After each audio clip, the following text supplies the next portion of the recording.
அவர் இருக்கிறார் என்று விசுவாசிக்க வேண்டும். அவர் எனக்கு உதவி செய்வார் என்று நம்பிக்கையோடு வர வேண்டும்.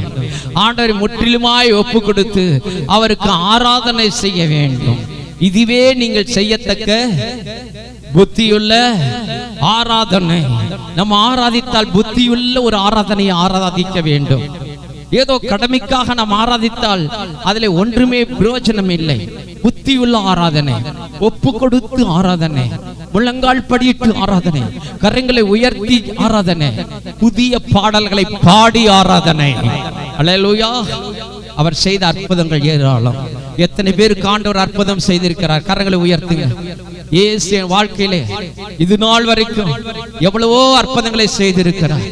நான் ரட்சிக்கப்பட்ட நாள் முதல், அந்த ஆண்டவரை ஏற்றுக்கொண்ட நாள் முதல் இதுவரைக்கும் அவர் செய்த நன்மைகள் ஏராளம்.